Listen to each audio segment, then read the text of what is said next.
श्री राधे राधे। भक्तों, वास्तव में जीव का संबंध भगवान से ही होता है। किसी जीव का किसी जीव से सच्चा संबंध नहीं होता। किसी एक जन्म दो जन्म में भले हो जाए, लेकिन सदा के लिए नहीं होता। न पिछले जन्मों में था, न अगले जन्मों में होना है। एक भ्रम का संबंध होता है, वास्तविक संबंध नहीं होता। वास्तविक संबंध, सच्चा संबंध तो भगवान से ही होता है, क्योंकि जीव भगवान का अंश है। किंतु ये बात जब तक समझ में नहीं आती है, तब तक कोई भी जीव भगवान की ओर नहीं खींच पाता। एक दूसरे के लिए ही उसके मन में आकर्षण बना रहता है। और जिसके समझ में आ गया कि भगवान ही वो मेरे वास्तविक संबंधी हैं, मैं उनका अंश हूं, मैं उन्हीं का हूं, तब वो प्रभु की ओर चल पड़ता है, फिर विलंब नहीं करता है। ऐसा जिनके जीवन में दिखलाई पड़ता है, वो समझ लीजिए खास तौर से विशेष रूप से समझदार व्यक्ति हैं। मैं उन लोगों की बात नहीं कर रहा हूं कि जो घर के संकट देखकर घर से भागते हैं, कोई परेशानी आने पर घर से भागते हैं। मैं उनकी बात अभी नहीं की। मैंने बात किया उन समझदारों की जिन्होंने भगवान से अपने सच्चे संबंध को समझ लिया। और महाराज, ऐसी ही एक महान भक्ता थी ललिता, जिसकी पवित्र चर्चा आप कल सुन रहे थे, जिसने श्री सुदर्शन सिंह जी चक्र को भगवान का एक महान भक्त समझ लिया था। इसलिए बिहार से, चाकुलिया जो जगह बिहार में, वहां से चल करके श्री वृंदावन धाम आ गई थी। और महाराज, ऐसा वैराग्य था उसका कि वो तो सोते समय जो कपड़ा पहना जाता है, गाउन पहनी थी, वही पहने हुई आ गई थी। 14 साल की वो कन्या एक गुल्लक अपना लेकर के आई थी जिसमें कुछ पैसे थे, और टिकट बनाने वाले ट्रेन में जो थे उनके सामने गुल्लक ही फोड़ दिया था और कहा कि ले लो अपना जो भी पैसा इसमें टिकट में लगता हो। उसकी निर्दोष आंख और मुख का भोलापन देखकर टिकट चेकर ने टिकट बना करके उचित पैसा ले लिया था। और जब वो आई थी श्री वृंदावन धाम में अखंडानंद जी के आश्रम में चक्र जी के पास, तो रो रही थी, ये कहते हुए कि आप मुझे वापस जाने को मत कहना। चक्र जी ने अखंडानंद जी महाराज को यह संदेश दिया कि प्रभु दयाल को तार करवा दें टेलीग्राम कि ललिता सुरक्षित वृंदावन पहुंच गई, अतः आश्रम में इसके माता पिता को भेज दें। ये आपने सुना था कल। और अब आप सुनिए उस जगह की बात जहां उसका जन्म हुआ था, चाकुलिया में, बिहार में। वहां क्या हो रहा है? वहां तो प्रातः काल होते ही जब घर में ललिता दिखाई नहीं दी, तो माता पिता और स्वजन अत्यधिक घबरा गए। कहीं भी घर से अकेले न निकलने वाली बेटी कैसे बिना कहे चली गई। आज के वातावरण में कुछ भी हो सकता है। घर के लोगों ने चिंता किया, अपने परिचितों को फोन द्वारा पूछा, और किशोरी पुत्री के अपवाद के डर से माता पिता चिंतित थे। समाज के लोग यही कहेंगे इनकी लड़की भाग गई, किंतु ये नहीं किसी को पता था कि वो किसी लड़के के चक्कर में नहीं भागी है, वो भागी है अपने प्रभु भगवान श्याम सुंदर के लिए संसार को छोड़कर। ये कौन समझेगा। अकस्मात मन कौंधा बिजली की तरह माता पिता का मन कि कहीं वृंदावन तो नहीं चली गई। हम लोगों ने रोक लगा दी थी, अपने संबंधी जो वृंदावन गए थे ये तो वृंदावन से कब के द्वारका भी चले गए, और द्वारका तो गए होंगे और वे कहाँ ठहरे होंगे इसका पता भी ललिता को ज्ञात नहीं। 2 दिन रात ऐसे ही असमंजस में बीत गए। कुछ समझ में नहीं आ रहा था माता पिता को, ललिता के माता पिता को, कि ललिता कहाँ गई। रात को घर में कोई नहीं सो सका। तभी जैसे सूखती खेती को वर्षा का जल सुलभ हुआ हो, वृंदावन से भेजा हुआ तार पहुंच गया वहां। माता पिता ने तुरंत ही फोन द्वारा सूचना दी यहाँ वृंदावन कि हम लोग आ रहे हैं। और महाराज चौथे दिन माता पिता और भाई तीनों ही आ पहुंचे, और इन लोगों को देखते ही ललिता के रुदन का बांध फिर टूट पड़ा। वो इन स्वजनों के कारण नहीं रो रही थी भक्तों, वो इसलिए रोने लगी कि अब मुझे प्रभु का धाम छोड़ के जाना पड़ेगा क्या।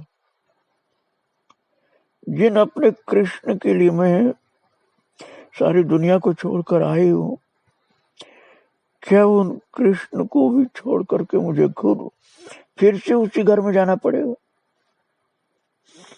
महाराज परिवार के लोगों को देखकर रोने लगी वो, और चक्र जी से प्रार्थना करने लगी, दादा आप मुझे घर लौटने की बात मत कहिएगा, मैं लौटने के लिए यहाँ थोड़े ही आई हूं। उसका वैराग्य कृष्ण प्रेम देखकर चक्र जी मन ही मन प्रसन्न थे। लेकिन छोटी सी बालिका 14 साल की इस प्रकार से घर छोड़ करके यहाँ रहे और घर के लोग दुखी होकर रोते रहे, ये ठीक नहीं था। चक्र जी ने उसके माता पिता को समझाया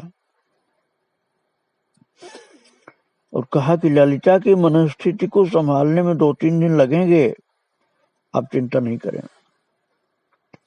मैं अपनी ओर से पूरा प्रयास करूंगा कि वो प्रसन्न मन से आपके साथ लौट जाए। भक्तों वैराग्य भी कितना प्रबल होता है कि ललिता जब बिहार में चाकुलिया से चलकर वृंदावन आई थी, तब उसके पास दूसरे दिन स्नान करके पहनने के कपड़ा भी नहीं था। जो शरीर पर कपड़ा पहनी थी वही पहनी चली आई थी। कोई सामान नहीं, कोई झोला नहीं, कोई कपड़ा नहीं।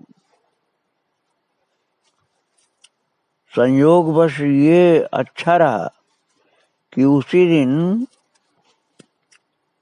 उसकी जो परिचित थी मुन्नी जी अपनी माँ के साथ श्री चक्र जी का पूजा विग्रह और चित्रपट लेकर वृंदावन पहुंची, और वो ललिता को अपने कक्ष में ले गई। प्रातः स्नान के पश्चात वे ललिता को बिहारी जी के दर्शन कराने ले गई, और बांके जी बिहारी जी के मंदिर में ललिता के भाव की रक्षा करते हुए बिहारी जी की ओर से वस्त्र, फल, मिष्ठान, मेवा से इसकी गोद भराई की रस्म कर दी।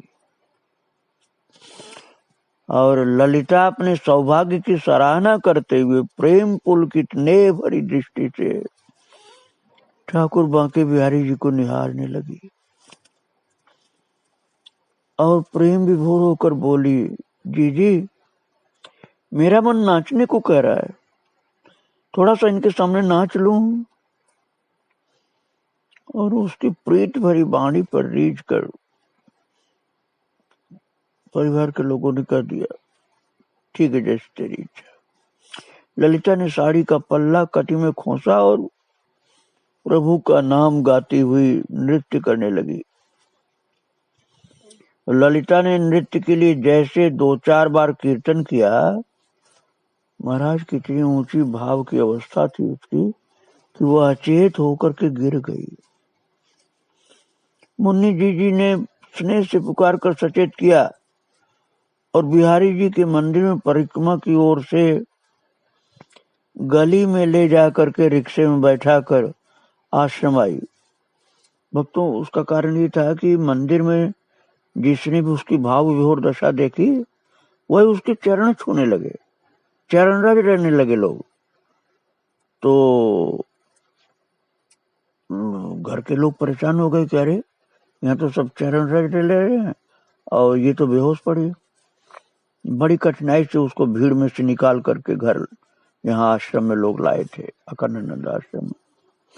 और मंदिर से लौटकर चक्र जी को जब सब बताया तब उन्होंने ललिता को समझाया, कहा अरे जीव का नित्य संबंध भगवान के प्रति कन्हई के साथ ही है, इसमें कोई संदेह नहीं है।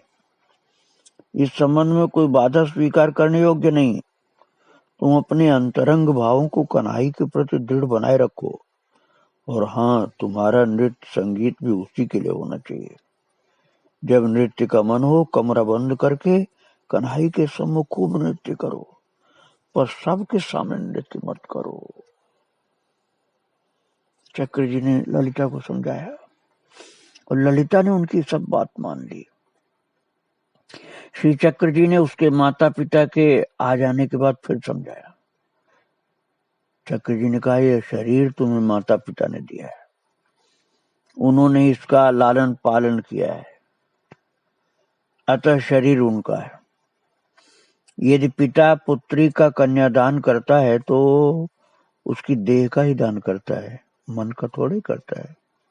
और वो केवल शरीर ही दे सकता है, हृदय तो पिता का है नहीं, अर्थात मन, वो तो भगवान का है, भगवान के लिए है, भगवान की सेवा करने के लिए। वो यदि कोई परमात्मा को देता है अपने मन को तो धन्य है, उसने अपने हृदय को हृदय के स्वामी को ही सौंपा है। उसका संपर्क तो दूसरे को भी धन्यता प्रदान करेगा। देखो मेरा कन्हई, ये तो जिसको पकड़ कर के अपना बनाता उसको छोड़ने नहीं जानता। इस प्रकार बहुत समझा बुझा करके आश्वासन सांत्वना दे करके ललिता को उन्होंने माता पिता के साथ चाकुलिया भेज दिया। लड़की को समझाया अकेले में चक्र जी ने कि बेटा तुम घबराओ नहीं, तुम मन से कृष्ण की हो चुकी हो, अब कृष्ण तुम्हारे हैं। अरे ये लोग तो शरीर के ही मालिक हैं ना, क्योंकि शरीर इनके द्वारा पैदा हुआ, तो शरीर के ही मालिक हैं। तुम्हारे हृदय के मालिक तो हृदय धन कृष्ण हैं, उन्हीं की हो, तुम क्यों घबरा रही हो? तुम घर में भी पहुंच करके कृष्ण के लिए ऐसे ही भजन करोगी जैसे अभी कर रही हो, और कृष्ण तुमको घर में ही अनुभव कराएंगे, घबराओ नहीं। वो समझा बुझा करके चक्र जी ने ललिता नाम की उस कन्या को वापस बिहार में चाकुलिया भेज दिया और वो घर पहुंच करके घर में ही भक्ति करती रही। भक्तों, ऐसे कितने जीवों को चक्र जी ने प्रभु की भक्ति में बहुत स्नेह के साथ सच्चाई से लगाया था।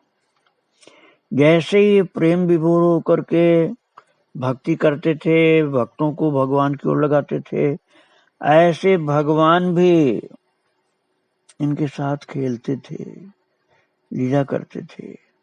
मैं आपको वो चर्चा भी सुनाने जा रहा हूँ। भक्तों, जो श्री गिरिराज जी की परिक्रमा के प्रेमी लोग हैं या श्री गोवर्धन जी आते जाते रहते हैं, वहां के विषय में जानते हैं। उन्होंने संत श्री गया प्रसाद जी महाराज का नाम जरूर सुना होगा। प्रभु की कृपा होगी तो मैं आपको उनकी विस्तृत चरितावली कुछ दिन बाद सुनाऊंगा। इन्हीं गया प्रसाद जी के एक महान विद्वान मानसकार पुत्र थे श्री मानस शास्त्री जी। बहुत सुंदर कथा करते थे। रामायण की कथा तो बहुत ही प्रसिद्ध थी उनकी। उन्हीं की कथा की बात मैं आपको सुना रहा हूं, जो बहुत ही प्रेमी थे, बहुत अद्भुत भागवत भक्त प्रेमी कथावाचक थे। तो भक्तों, संत श्री गया प्रसाद जी के सुपुत्र मानस शास्त्री, मानस जी महाराज, जो रामायण की कथा करते थे, उनकी कथा कृष्ण जन्म स्थान पर हुई थी। और बहुत प्रेम से उस कथा में भक्त लोग एकत्रित हुए थे। उसमें चक्र जी भी थे। कथा का मंगलाचरण करते हुए प्रारंभ एवं विश्राम मानस के नवान क्रम से होता था। कथा में नित्य नूतनता एवं अद्भुत रस उमड़ता था। कथा प्रारंभ हुई, ये तो ज्ञात रहता था भक्तों को कि बहुत आनंद की कथा है, बहुत सावधानी से लोग बैठकर सुनते थे। और समापन के दोहे पर चौंकते कि क्या समय पूरा हो गया। ऐसे लोगों को आनंद आता। समापन का पता तब चलता जब समापन का दुआ बोला जाता। और कथा प्रसंग के अनुरूप ही प्रतिदिन नैवेद्य अर्पित होता। छठे दिवस पर शबरी प्रसंग की चर्चा हो रही थी। अब आप बहुत सावधानी से सुनिएगा, तब आप समझ पाएंगे कि प्रभु कैसी लीला करते थे चक्र जी के साथ। अब शबरी प्रसंग की चर्चा छठे दिन पर चल रही थी और प्रेम विभोर शबरी की विचित्र अस्त व्यस्तता, भावरमिल विकलता, उन्मत्तता एवं प्रेम वैचित्र स्थिति का ऐसा वर्णन किया मानस जी ने कि वक्ता श्रोता सब अपनी सुध बुध बिसराए भाव विभोर हो रहे थे। वक्ता महाराज भी भाव विभोर थे, श्रोता लोग भी।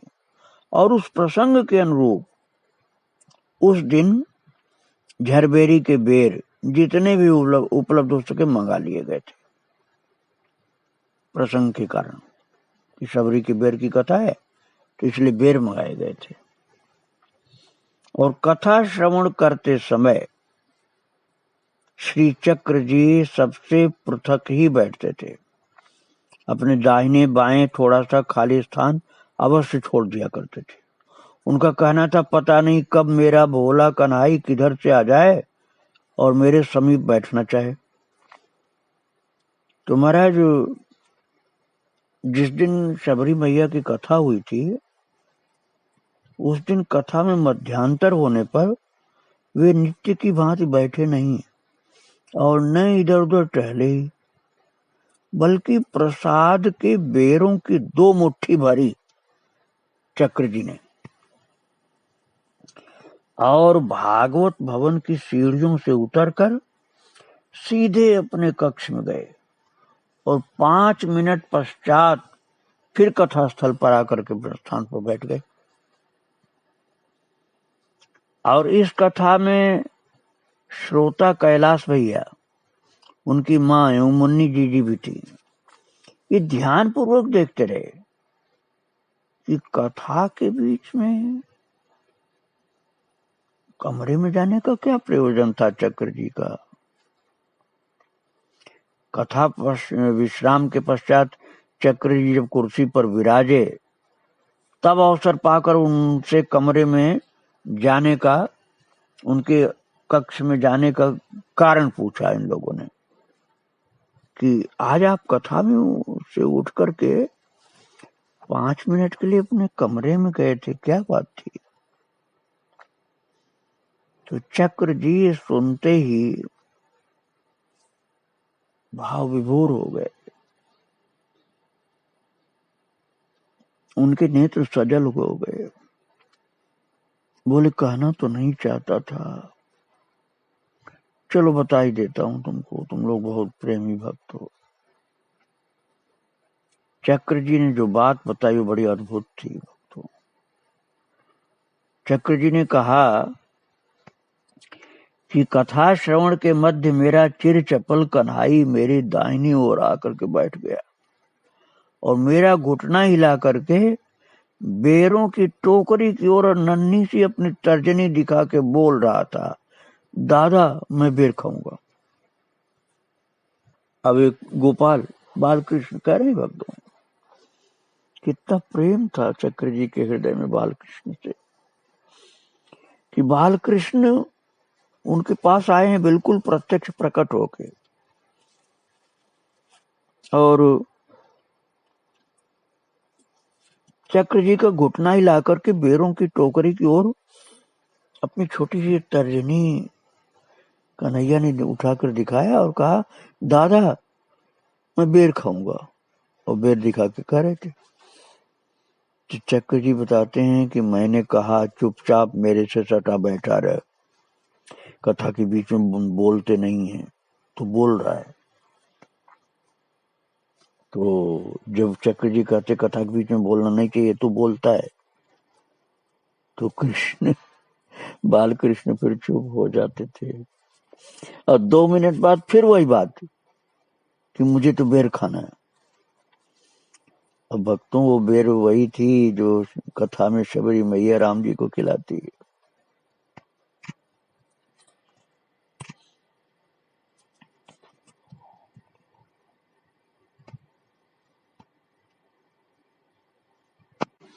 और चक्र जी कहते थे कि चुपचाप मेरे से सटा बैठा रहे, कथा के बीच में बोलते नहीं। तो चुप हो जाते थे कृष्ण और फिर थोड़ी देर बाद बोलते थे। तो चक्र जी बता रहे हैं प्रेमी भक्तों को कि बार बार कहने पर मैंने फिर कह दिया, अच्छा चल कक्ष में बेर लेकर आ रहा हूं। और फिर मैं करता ही क्या, फिर तो बेर 2 मुट्ठी भरा मैंने और ले जाकर के बाहर उसके सामने रख दिए और कहा यहाँ बैठ करके खा ले, अब मैं कथा श्रवण करने जा रहा हूं। भक्तों कृष्ण के सम्मुख अपने कमरे में उन्होंने बेर रख दिया और कह दिया तुम खाओ और मैं जा रहा हूं कथा सुनने, तू सब खा बैठ करके। और महाराज उनके जीवन में ऐसी झांकियां अनुभूतियां चक्र जी के जीवन में होती रहती थी, मतलब बहुत बार हुई थी। इतने में पूज्य श्री मानस शास्त्री जी जो कथा सुना रहे थे वो कक्ष में चक्र जी से मिलने आए। कथा पूर्ण हो चुकी थी उस समय की बात है। तो प्रसंग बदल गया, किंतु जब उनसे शबरी प्रसंग की अलौकिकता एवं अद्भुत रसमयता की चर्चा की कि सभी श्रोता मंत्र मुग्ध से झूम रहे थे, तब स्वयं श्री मानस शास्त्री जी भी चकित होकर बोले चक्र जी से कि भैया मुंह को पतो ना है। कहा भाई कैसे भाई, को कथा कह गए हो। कथा के बाद मुंह को लगी कि मैंने कथा ना कही, जैसे वो स्वयं आय के मोते करवाए गए। भला मोते ऐसी कथा कैसे बन जाएगी। महाराज ये ब्रज की बोली में बोलते थे ना श्री गया प्रसाद जी महाराज, तो उनके बेटे थे तो ये भी ब्रज की बोली में बोल रहे थे। अब जो ब्रज की बोली नहीं जानते उन लोगों को इन शब्दों को भाव में बतला रहा हूं कि मानस शास्त्री जी प्रेम विभोर होकर चक्र जी से कह रहे थे कि भैया मुझको ये नहीं पता है कि क्या हुआ, कैसे हुआ, कथा कैसे हुई। मुझे तो यही समझ में आया कथा के होने के बाद कि कथा मैंने नहीं कही आज। वो स्वयं ही आकर मुझसे कथा करवाए जिनकी कथा चल रही थी। भला मुझसे ऐसी कथा कहाँ बन पाएगी। और कुछ समय सत्संग चर्चा करके अपने आवास पर चले गए। इस तरह से भक्तों बाल कृष्ण बेर खाने के लिए मचले थे और चक्र जी ने कथा में से उठकर 5 मिनट के लिए कमरे में जाकर उनको बेर खिलाया था। ऐसा प्रेम था इनका कि कृष्ण स्वयं इनके साथ लीला करते थे और भक्ति रस का आस्वादन करते रहते थे। चक्र जी के जीवन में ऐसी घटनाएं बहुत हुई हैं और इनके चरित्र को आगे मैं फिर सुनाऊंगा। आज इनको प्रणाम करके यहीं विराम दे रहा हूँ। श्री राधे राधे, जय श्री राधे।